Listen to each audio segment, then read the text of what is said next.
December Community and Strategy meeting. We are online, live, and so we'll go to the first point on the agenda, which is apologies, and we have received one from Murphy Running. Any other apologies? Can someone move that to accept the apology? Thank you. Councillor Allen and Councillor Menzies. All those in favour, please say aye. Aye. Against? Carried. At close of agenda, no requests for leave of absence have been received. Can you all check if there are any conflicts of interest that you have in agenda items? Right. Today there is no public forum and there is no extraordinary and urgent items. So we are moving to the reports and, minutes. Page 9 on the agenda. Can I have someone to move that they are a true and correct record of that meeting? Thank you, Councillor Menzies. Seconded by Councillor Rosa. All those in favour? Against? Carried. Now we'll move to reports. Page 21. That's my report. Are there any questions? Take it as read, and I will move the recommendation that the report is received. Can someone second that, please? Thank you, Councillor Harper. All those in favour, please say aye. Aye. Against? Carried. We will welcome to the table Mr. Doon. 7.2 Rakiura Island, Stewart Island Rakiura Future Opportunities Project Update. Welcome. Thank you. Kia ora Chair Keast, Mayor Tong and councillors. So I'm going to take this report as read, and I'm not going to make any comments about the background of this project because I think you're all pretty familiar with it, but perhaps I could make the following comments. This project was making very good progress, and then COVID, which significantly changed things for this community-led project and for Future Rakiura. They had to reorientate their plans and respond to the new challenges and opportunities. COVID did, however, provide an opportunity for Future Rakiura to promote collaboration on the island between key stakeholders, in particular Stewart Island Rakiura Community Board, Stewart Island Promotions, Half Moon Bay School and the Stewart Island Health Committee. Future Rakiura conducted a community survey about how the community fared during COVID-19 lockdown and sought ideas at the same time for the future of the island. And they received 91 responses, which was a great response. Future Rakiura developed a summary of those results and they reported them back to the community via various mediums. And in addition, they personally presented the results to the Community Board, Stewart Island Promotions and other interested groups to seek commitment to work jointly on collaborative ideas. The Community Board were invited to co-host a workshop meeting to engage with the wider community on future plans, and the meeting was finally able to go ahead on Wednesday the 28th of October. It was very well attended and it was led by Community Board Chair John Spraggan. Several local organisations, Future Rakiura and the Community Board presented at the meeting, and again, very good feedback was received from the community. The Department of Internal Affairs, DIA, has been aware of the development of Future Rakiura and the foundational work it has been doing. Discussions are progressing about Future Rakiura applying to be part of the DIA's community-led development program in 2021. This program is a 5-year commitment by DIA to support by way of advice, guidance, mentoring, as well as financial support, if appropriate, provided. The group is actively working with the regional advisor, Juanita Thornton, based in Invercargill, to put forward an application. Acceptance into this program would greatly benefit Future Rakiura's sustainability and ability to actually progress their plan. Progress has been slower than was hoped post-COVID, but there is a commitment by all of those involved in making Future Rakiura work as a community-led group. And I feel this is to be commended in the current environment because they're all run off their feet, having just had the busiest winter since we kept records. Future Rakiura has developed a strategic plan which outlines their longer term goals, which will be considered and progressed by the inaugural Future Rakiura Committee, which was elected at the annual general meeting on November 26th. The next steps for this group are to form the 3 working parties. I think it's really important to comment that the Community Board and the Future Rakiura Plan are closely aligned and a very good collaborative relationship is developing between them.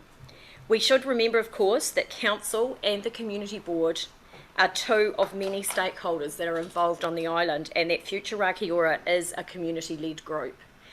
Staff will continue to provide support as appropriate and required to Future Rakiura. The final report has been submitted to MB, and I would like to acknowledge the work of our consultant Sandra James on this project. I'm happy to take questions. Thank you very much.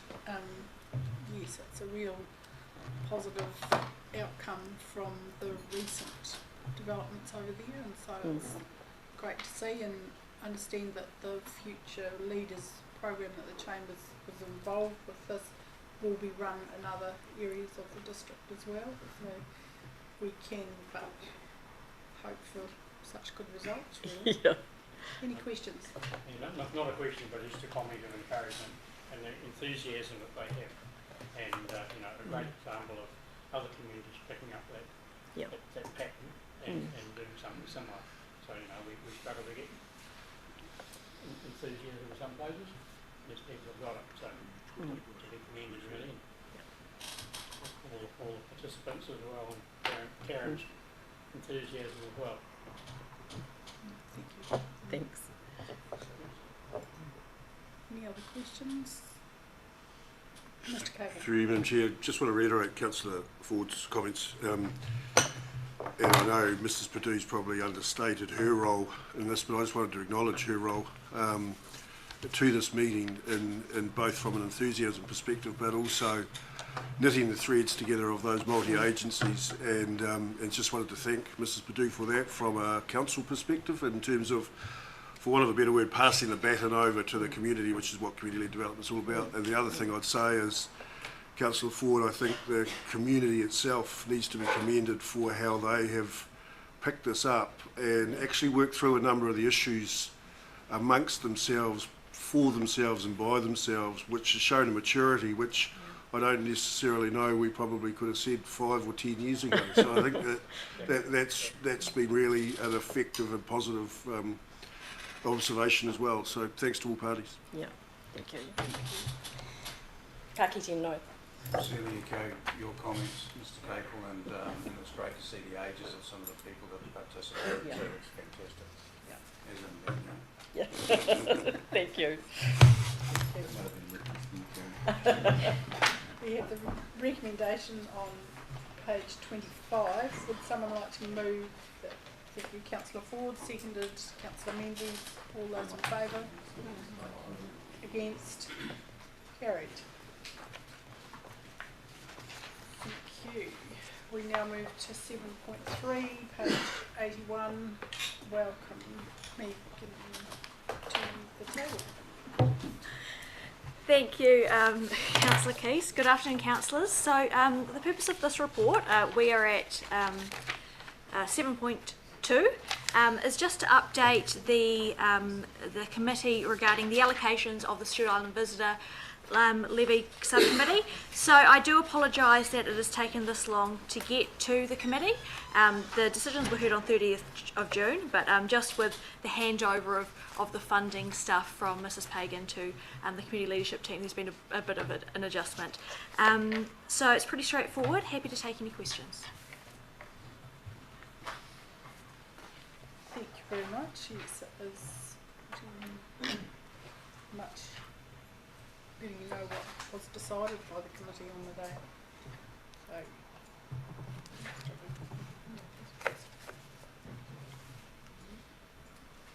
So we have the recommendation on page 82. Thank you. Would someone like to move that recommendation? Thank you. Councillor Douglas, seconder. Councillor Duffy, all those in favour? Against? Carried. Thank you very much.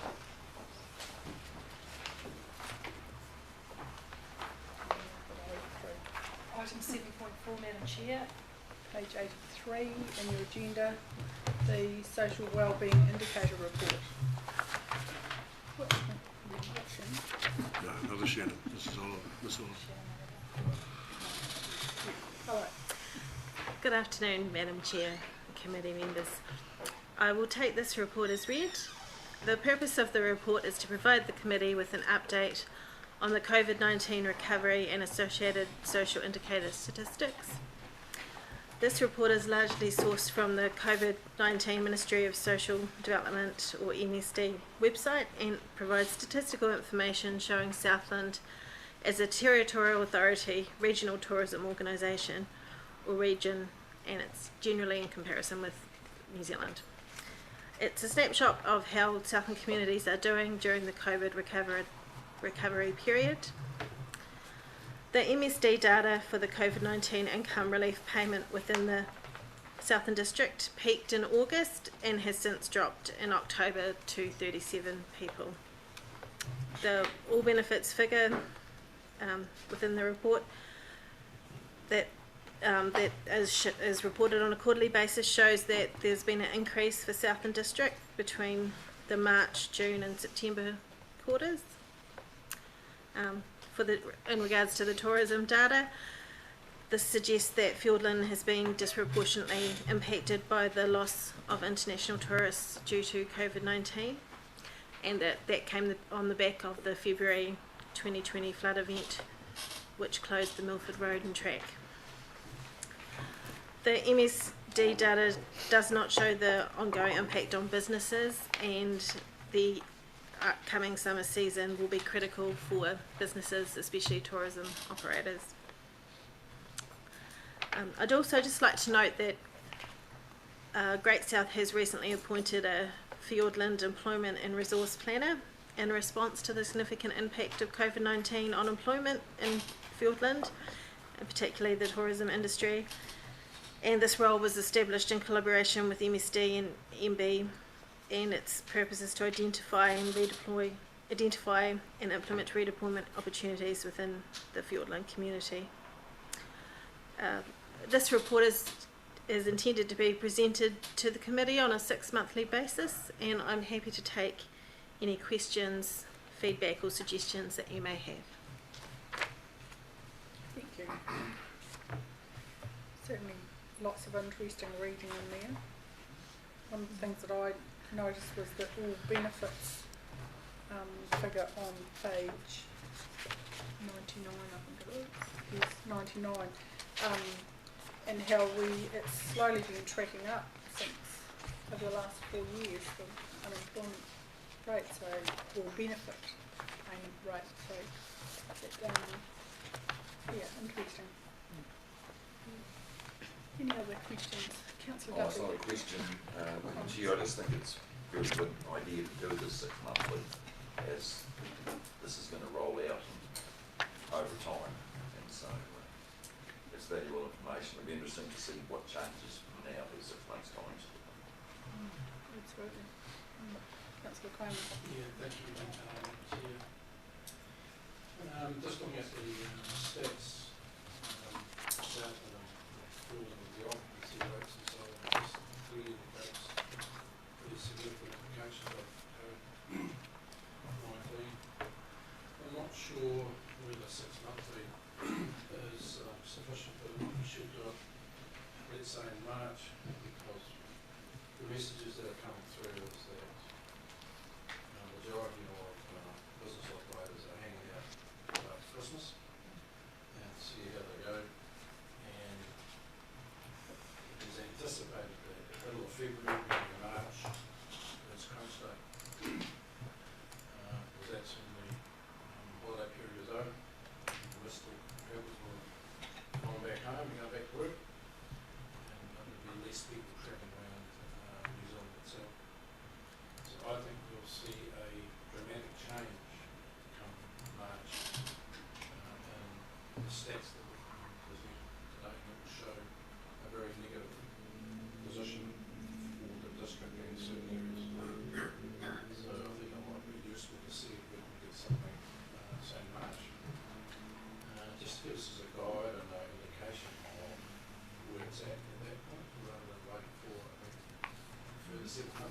So would you anticipate that the figures as at March?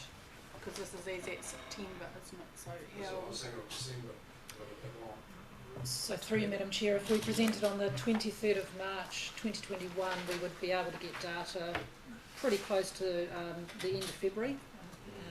We wouldn't have any March data come through. Yeah, I mean, in February we really got nothing from the finance. Probably looked quite different. As I say, there's a number of businesses just falling on to that particular period. So, Councillor Owen.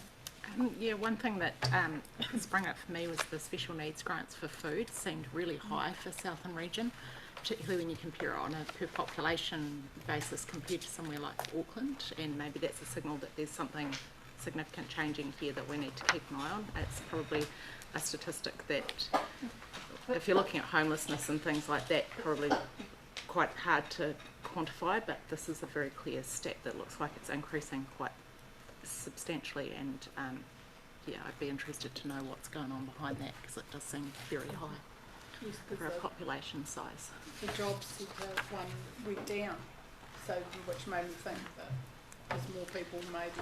I wasn't quite sure what the. Yeah, I think there's a few skews in some of the job seeker stuff because of that special category of post-COVID stuff and the fact that it was only available for 12 weeks, I think it was.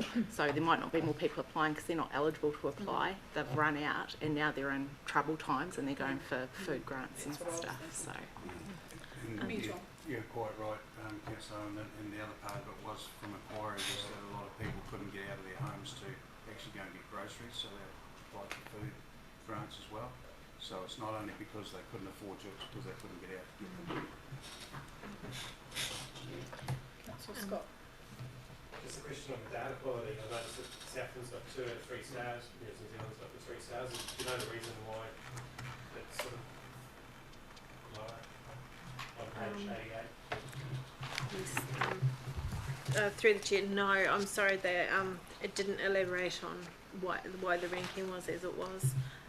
I'd just like to, go back to Councillor Owen's question and just note that the special needs grants for food was based around a Southern region, so it's slightly different from a territorial authority perspective. But I don't know if that would have too much of an impact on it or not. I just wanted to note that, but it had certainly increased. So, yeah. And I think that also, I'd just like to add, it probably would also include all benefit types, so it wouldn't not necessarily just be people on a job seeker benefit. Yeah. Just notice the accommodation figures include people on managed isolation and quarantine, so that would skew figures a little bit against South.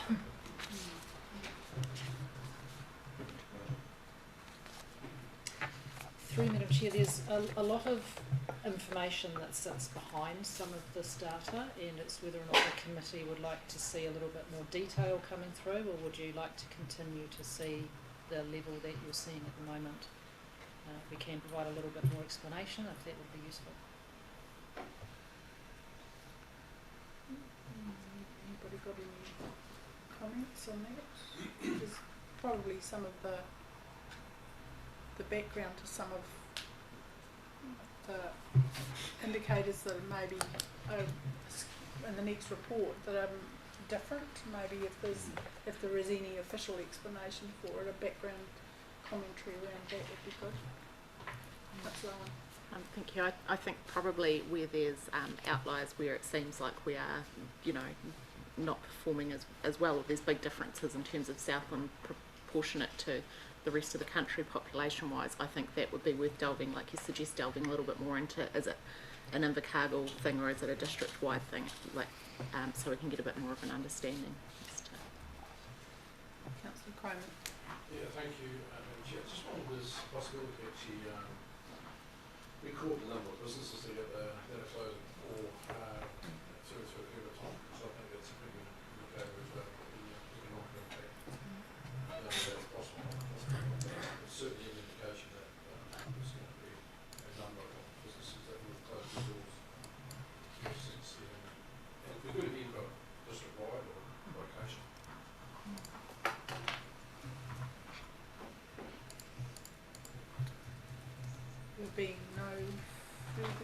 questions? We look forward to the report next time around in March. And so there is recommendation to receive the report on page 84. Thank you, Councillor Fraser. Seconded, Councillor Scott. All those in favour, please say aye. Against? Carried. If I may, Madam Chair, just one thing I did notice, the population figures counting Southland District now 32,100 and Invercargill 56,200. It looks as though we're on the road to the extra 10,000 people if we go by that.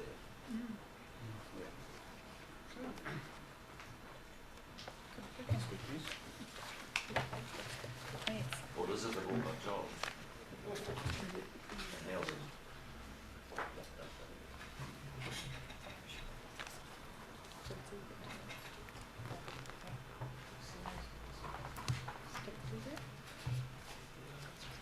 We could say, all those in favour, please say aye. Thank you very much. Thank you, Madam Chair. Michelle and Shannon. We will now move to page 107 on the agenda, Sport New Zealand Travel Fund. Afternoon, everybody. So the purpose of this report is to approve 2 additional applications that were received for the Sport NZ Rural Travel Fund. So the reason they weren't included in the last meeting with all the other applications is because unfortunately the person who sent them into the email address but had entered the email address wrong, so they were sent in before the closing date, they weren't received. So there's 2 applications there for Menzies College Cricket and Menzies College Volleyball. The recommendation is as per the usual formula. So if you've got any other questions, I'll be happy to answer them.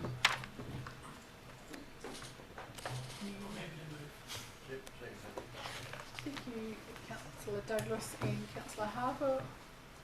There's a question. Just a question. Do we advise we've received their application when they arrive? They do, yes, get an acknowledgement that it's been received. And is that stated on the application itself? You will receive a...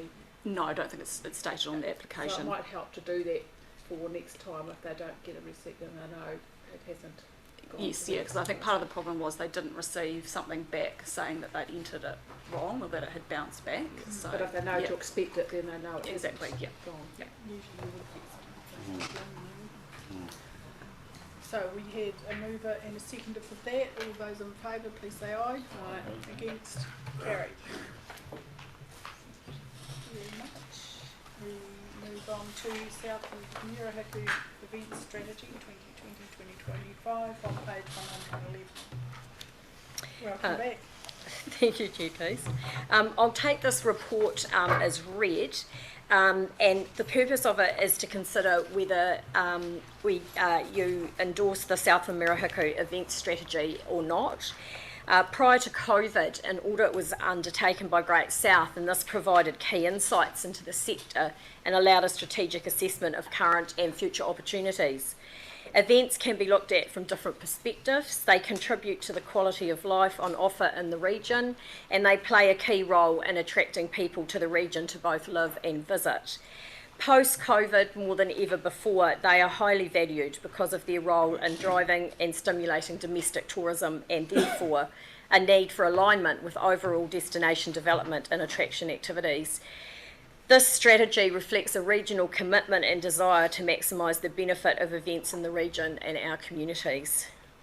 There are 1,612 identified events in the region, the majority being community events.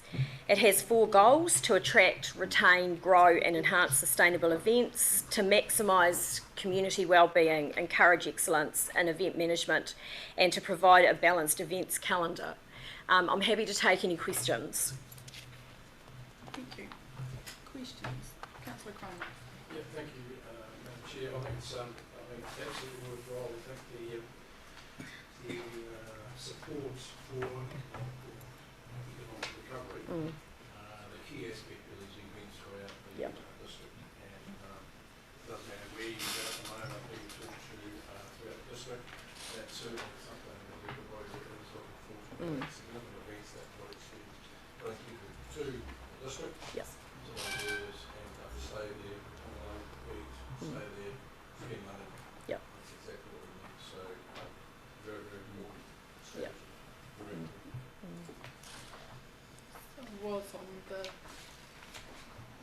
that talked about this, and so that, yeah, it's great to see it get to this stage. Yep.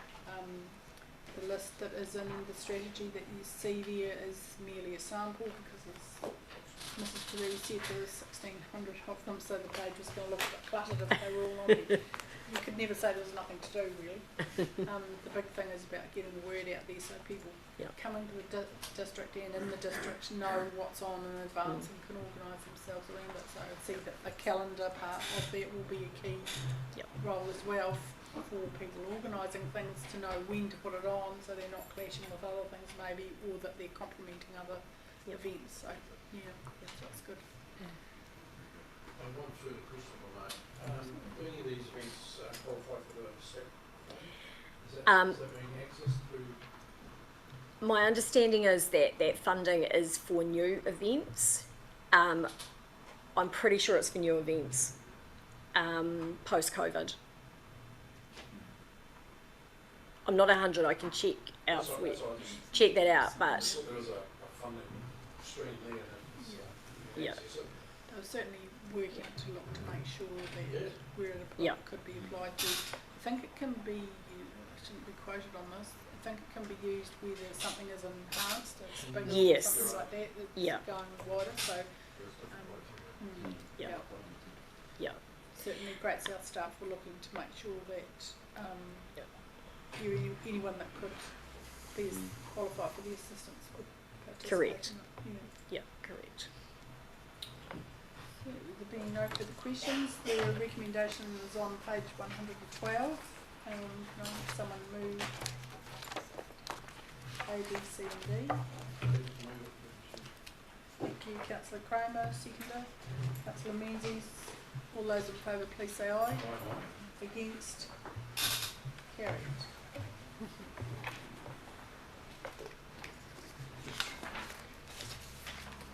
Now move to 7.7, Customer Satisfaction Survey Report, July to October, page 145.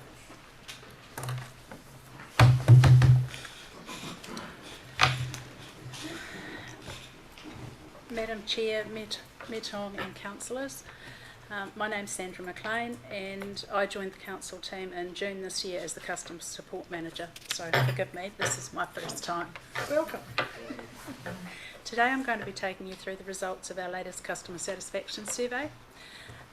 The reporting period has been changed to align with other reporting, so this report now covers the 4-month period, July, August, September and October. Our overall score was a positive Net Promoter Score of 36, broken down 25.9 for July, August, September 33.9 and October 50. And this was down from 53 last time. Although it's always disappointing when the score goes down, this data does confirm the trends that we've noticed over the past, which show that the Net Promoter Score to be lower in the months where there are bulk payments, like rates and dog registration. This explains the lower score in July for dogs and in August for rates, and the rise in October supports this trend as well. Customer satisfaction at the first point of contact remains good at 70%. While this is also down on our last score, this is still a good solid result overall, as a further 11% of people had no opinion either way. The commentary provided by the respondents in the survey is indicative to the pressure experienced by many departments post-COVID-19. However, it was also very pleasing to see a number of positive responses from people very happy with council services. This period's been a really busy time for us. We've taken 16,114 calls and experienced a number of staff changes within the customer support team, including myself. And this has put considerable pressure on our small team. To be effective, our staff need to understand all components of council and our district, and this certainly does take some time to learn. Because of the vast variety of inquiries, we do get it wrong from time to time, but we're working really hard to minimise this happening. Moving forward, the customer support team is really committed to providing a great experience to all our customers on a consistent basis. We will continue to upskill our team, monitor feedback from this report and engage with all other teams to achieve the best possible outcomes. And if anyone is interested at any time, you're always very welcome to come down and join us in the contact centre. We love visitors. And if you really want to, we can pop a double headset on you and you can listen to some of the calls as well. If there's any questions, happy to answer them. Thank you very much. Councillor Menzies. Thank you, Chair. I just wonder the value in such a report when we see there's one response, which can distort Certainly obviously can. the result and make you look for things that perhaps aren't there. And are we able to ask public voice to kind of say, well, don't bother coming through unless you get, you know, a minimum of responses? Because I just wonder the impact on staff when they see, you know, customer service, you know. Through you, Madam Chair, that's a result of we don't actually deal with a lot of RFSs ourselves in customer support. So that was just an anomaly in terms of one that we specifically ourselves had to resolve, and obviously the person was dissatisfied with that. We have a limited budget for what we can have the survey doing. So these responses, we look at the overall trend, which is telling us the more times that we're asking for money from a customer, the less dissatisfied they are with council. We can see there's a bit of a link there, but I think overall what we've seen is that our community do trust us more than we thought they did in terms of using the RFS process and the 0800 number. There's always room for improvement, and yes, there are those one-offs, but we're also conscious we need to provide that value for money and a report at the same, and have some sort of reporting at the same time. So absolutely take that on board, and something we can look at in our next, in the LTP for this KPI going forward, whether we'd use this or not. Yeah, not against the reporting, it's just the value of it. Absolutely. When you see the Yep. impact on staff, and you see the others like transport have 37 Yeah, responses. and so that's it's- because they're a common call. Yeah. Sorry, Councillor Ford, did you? Yes, please. I was curious to know what we could do to improve the 70%, and as elected members we tend to get the flack on council responses, and I thought, well, 70% has got a bit of space, perhaps we can improve on that. Do you have an idea how to step that up? I guess, through you, Madam Chair, Councillor Ford, 70% of people saw it really favourable. There was another 11%, as I said, that didn't say anything, and I'm guessing, and maybe it's just an assumption, but if people have an opinion about something, they're generally quite, when they're asked in a survey, they're quite forthcoming. And I think perhaps for some people, because it's council, they don't really have an opinion either way. It is what it is. I don't know. I want to improve that 70%. That's my goal. It was 83% last time. I'm quite competitive, and I've just come in, so I certainly don't want it to sit at 70%. So we'll be working as hard as we can. A lot of those measurements, I think the way that the survey is set up, kind of speaking to what you said, Councillor Menzies, is that there's a very limited number of questions, and it's kind of based on people perceive customer service as not just, we're talking about customer service as the people answering the phone, whereas people see customer service as in how quickly their issue was resolved, which might have been down to a contractor, could have been transport. So it's such a wide platform that we're kind of working off.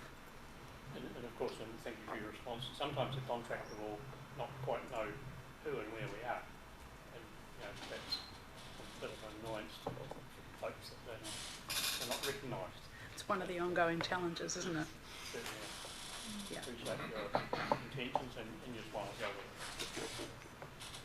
Councillor Douglas. So, do you or your team get any use of calls, and if so, how staff trained to do that? Through you, Madam Chair, Councillor Douglas, yes, we do get some. There's no doubt. I think there's a level of frustration from people at times. There's some unwell people in our community, and I think some of those call us on a fairly regular basis. It's just ongoing, really. Tomorrow, actually, we're having another training. We just teach the people to to not take it personally, to remain calm, and overall the team do an excellent job of that, because it can be very difficult at times. Yeah. Absolutely. Councillor Scott. Thank you. Just looking at the graph on page 152, where those numbers are almost the lowest across each of the three graphs, even across similar periods in previous years. Is there a sort of underlying reason for that? Through you, Madam Chair, I think it would be unfair, Councillor Scott, to let Sandra try and answer that. So I'm going to use what I've been looking at. I believe it had a lot to do with our return from lockdown. I worked over the lockdown period on the phones, and we had a real decline in calls, and then we had a significant, once we returned from lockdown, we started to hit peak numbers, and everyone wanted everything done straight away, and that had an impact on the service experience, because if you imagine, we were also trying to, as a council, grapple with how to get back to working at level 2 and 3, and I think that reflects what we've seen in our operational reports that have been going out to community boards with delays in projects or delays in works being completed due to COVID, and I think that's what we see here, and I'm confident if there's not another lockdown, that when we review it again we wouldn't see a low like that again. That's my interpretation of that. I look forward to that report then.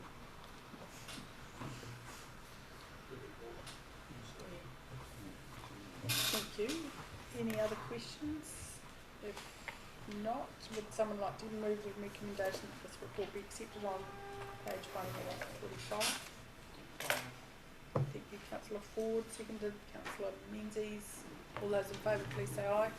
Against? Carried. Thank you.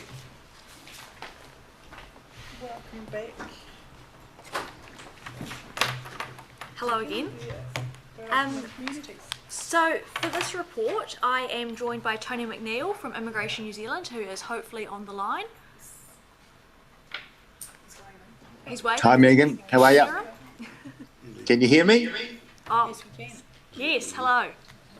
Hi Megan. So Tony is here just to, as my colleague, just to help support me and answer any questions you guys may have at the end of this report on the immigration situation or the labour market situation. So I'll take this report as read, but there are a few points I want to highlight. So at the end of last year, Cabinet approved a further 6.6 million of funding to go to welcoming communities. Using this funding, Immigration New Zealand and MB have set a goal of bringing 30 new councils into the Welcoming Communities program. I believe they've recently received a number of these applications to join the program, and they heard them the other day, and I believe some of these are from our neighbouring councils, which is quite great. So unsurprisingly, COVID-19 had an impact on this space, particularly in regards to racial tensions, visa uncertainties, labour market uncertainties, and this has really emphasised the importance of welcoming communities and I guess local government and central government working in this space. So in the new year, we'll be working on getting our ducks in a row to begin the development of a new welcoming plan, as the previous one that Venture Southland, Great South, did is due to expire. So this is going to be quite an interesting challenge for us as Southland District Council, because we're quite unique compared to other welcoming communities councils who are often very, city-centric, and they've got one key community such as Palmerston North or Tauranga, whilst, as you know, we've got many communities. So that's going to make it, I guess, geographically a bit trickier in terms of community engagement across multiple communities, delivering initiatives across multiple communities, and partnering when you've got so many different stakeholders all around. But that also brings opportunities. So early next year, we'll look at putting together a new advisory group who will help guide that. And so lastly, a project that is in the pipeline, which we are calling the Southland Leadership Project.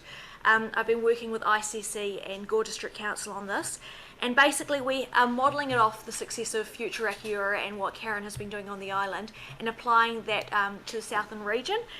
Basically, I guess, supporting and facilitating newcomers to attend the Leadership Academy, and the graduates from that then feeding into the work that Great South is doing, providing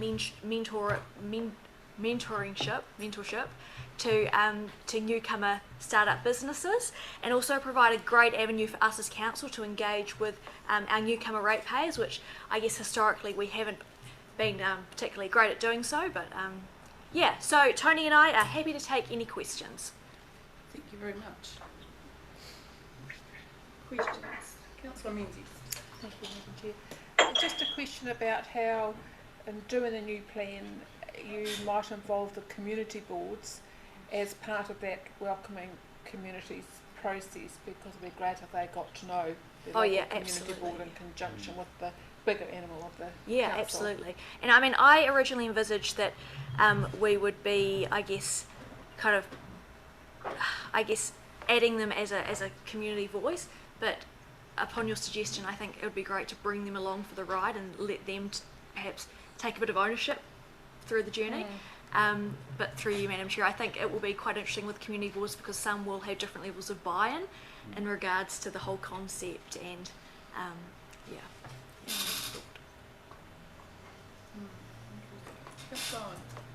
A couple of points. One, just around the establishment of a new plan. I would have thought a logical step would be to start with reviewing the old plan, what was implemented, what wasn't implemented, and why. Where does that fit in? So unfortunately, the old plan, when I look at it, it was very Invercargill centric.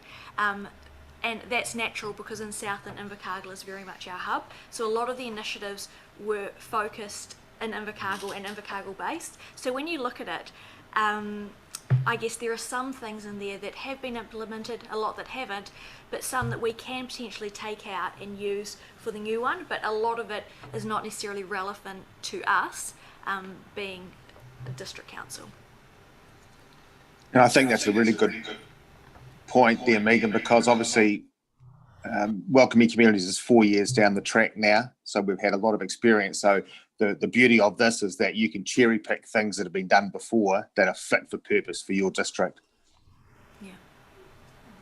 And I think being involved in formulating the original plan, because of the wide dispersion of the district, it was quite difficult to actually, a lot of the suggestions and things that were being promoted at that time were about bringing people together, and so you would have to repeat that multiple times across the district and not necessarily get great numbers to, to create a feeling of going forward with it. So a lot of what the focus for SDC was, I felt, was that as an organisation we need to live the welcoming communities attitude, and so a lot of work went in around with discussions with staff and that about, and through what the program was, the unconscious bias and all that those sorts of suggestions about making sure people that came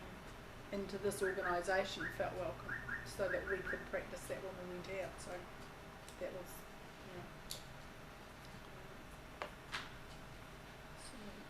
Councillor Fraser. Yes, certainly. Through my work here in Invercargill, I saw there was some really good resources that came out of this program that we're able to use, but haven't seen those hit the district. So I think that would be a key thing, is to look at those useful resources.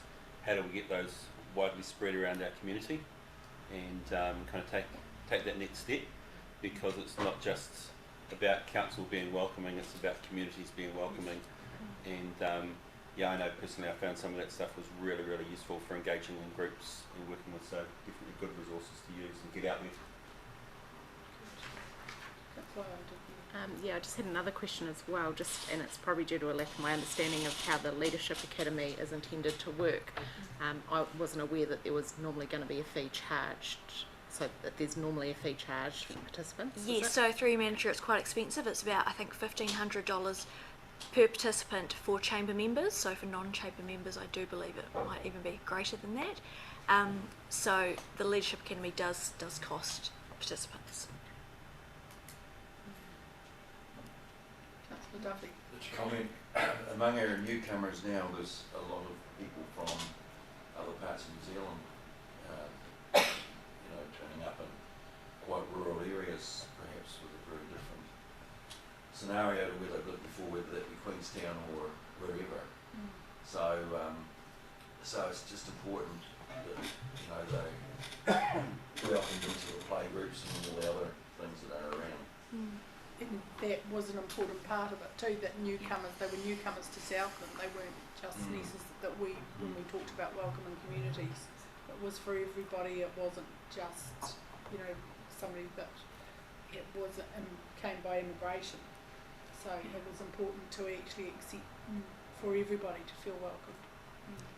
Through you, Madam Chair, and further to your point, Councillor Duffy, Tony, was there anything that you're seeing at Immigration New Zealand, you know, the things that are coming through that you particularly want to comment on or highlight while we've got the council here?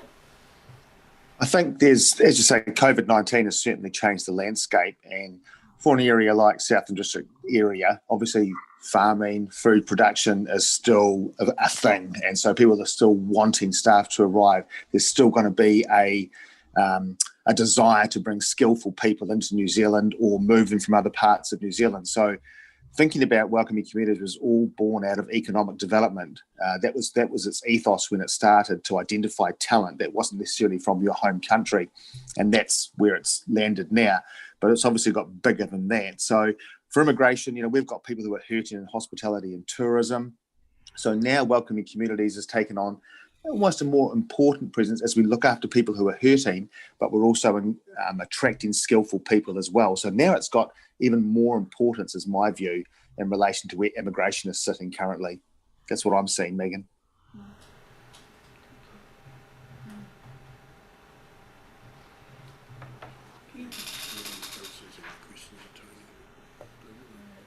Anyone got questions for Tony?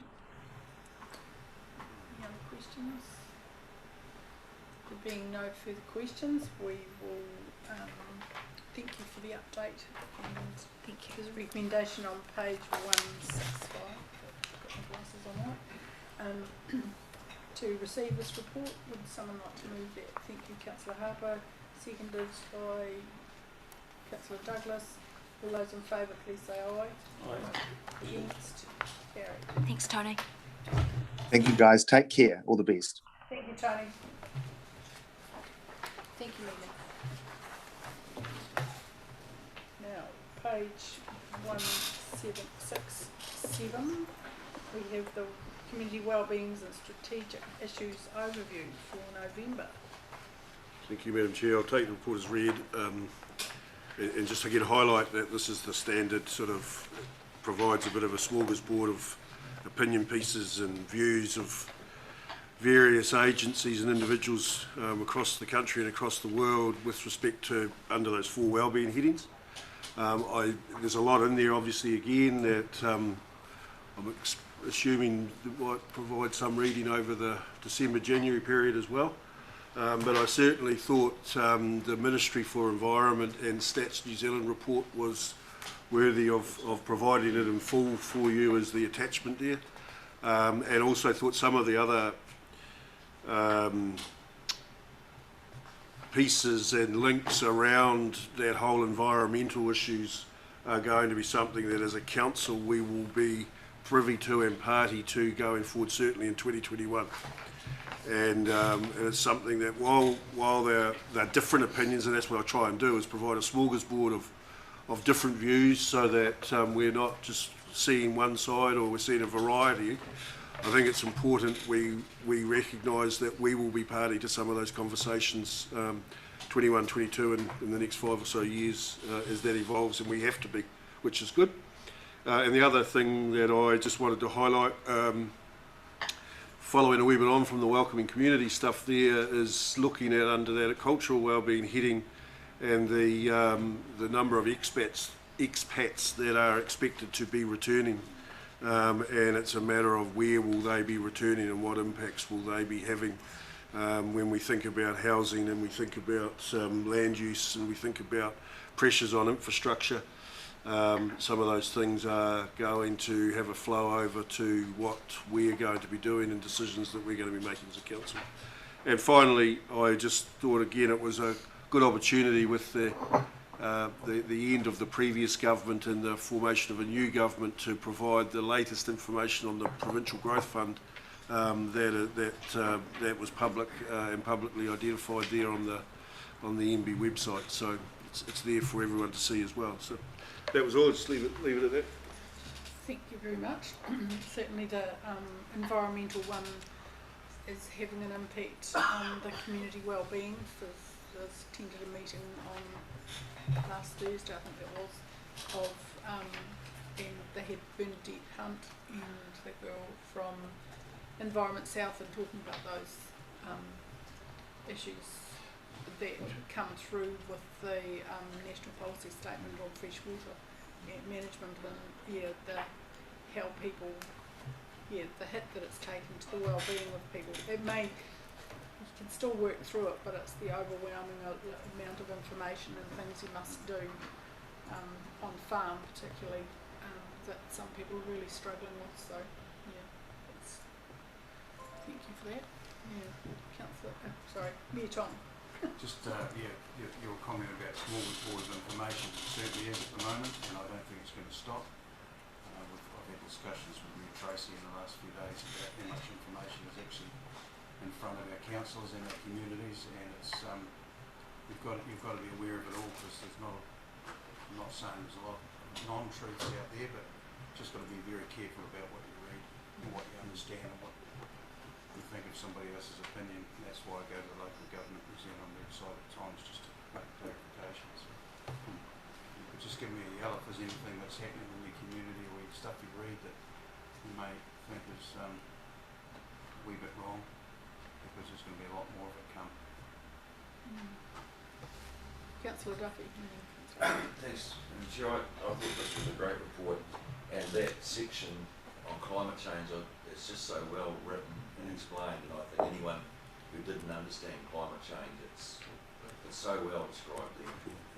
And just a couple of little things come to mind about the health and disability review, and we've heard a lot lately about the state of children's teeth, etc. And I mean, the health ministry, if you like, took over the issue of fluoridated water from councils, and it's actually gone completely quiet ever since. And I just wonder, what that was supposed to be the solving of everything, actually has done nothing. And another point too, on page 173, there's mention of regenerative farming. I don't know that, I haven't met a person yet that actually knows what regenerative farming is, and I'm one of them. So it's easy to sort of throw out these things, but without some actual proper discussion and understanding, it sort of doesn't mean much. But as I just thought that climate change report was brilliant. Councillor. Just in relation to the LGNZ report, I was just wondering if at some point it would be worthwhile having a bit of a reflection on the review that has been undertaken in the community boards, and hearing from both the staff perspective and also from the community boards how we can continue strengthening that relationship, because it would be interesting, because I think various boards are at different levels, and so staff are dealing with the different ones, and I think it would be interesting to have that conversation, have the voice from both sides around what we can do to strengthen that relationship between council and boards. So Sherman, you're talking about the Reinvigorating Local Democracy paper? Yep, okay. We'll make a note of that and we'll work something out with our various teams. Councillor Byers. Thank you, Madam Chair. Just regarding the regenerative farming, I note that the Environment South and councillors took a field trip up to Northern Southland where they visited a regenerative farmer. So even if we don't understand what it is, there are plenty of farmers who are farming in a way that they're not using the nitrogen or the chemicals on the land. So I think the general concept of regenerative farming is leaving the land in a better state than you found it. And that covers a whole gamut of things, all the minerals and the cover on the land, runoff, productivity.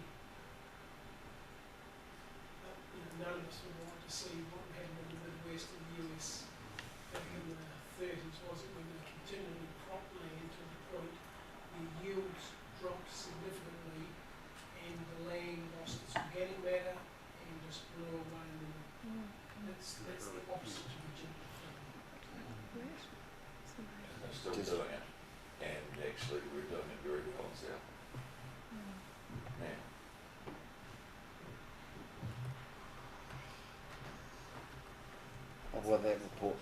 Councillor Duffy's referring to, talked about the opportunity for New Zealand agriculture if they were to tackle this form of farming, and they refer to the unique advantage of, say, Kobe beef or Bordeaux wines, and they said this is New Zealand lamb and beef and Silver Fern Farms that had these speakers in.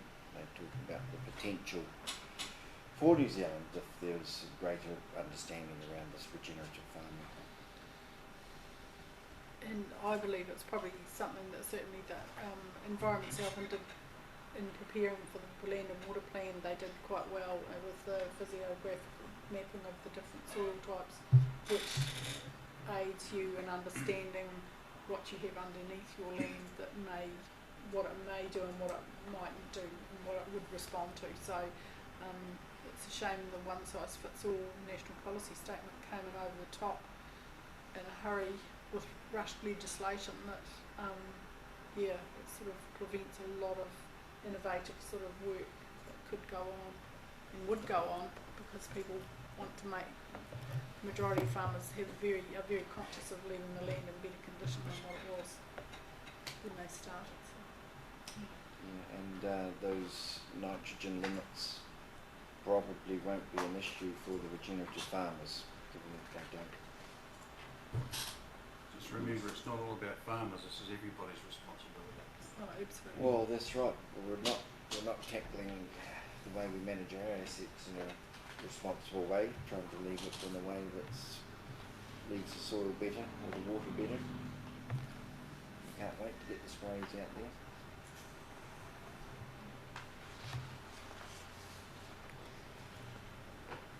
Any other? Councillor Douglas, you look like you're going to see some. I'm just. Oh, very well. Thank you. Well, thank you for your report, Mr. Cable. Nice, interesting reading late into the night. It makes for interesting conversation around the table. Too true. There being no further questions, there's a recommendation on page 175 that we receive the report. Would someone like to move that? Councillor Menzies, seconded Councillor Owen. All those in favour, please say aye. Aye. Against? Carried. So we are at the end. Thank you all very much. Just for your wondered attention. before you close the meeting, I know at 11 minutes past 2 today there's an important event happening in Whakatane in regards to White Island. I just wondered whether we should, I was going to wait till 11 minutes past 2, but seeing our meeting's finished early, I just wonder if we should stand and just have a moment of silence for those who've been involved. Since I've heard the cats well.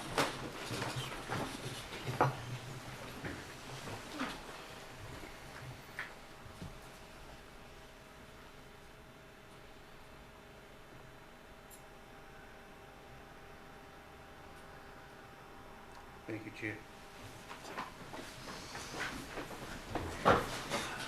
Being no further business.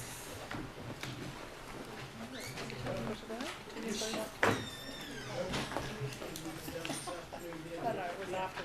I'll declare the meeting closed. Thank you.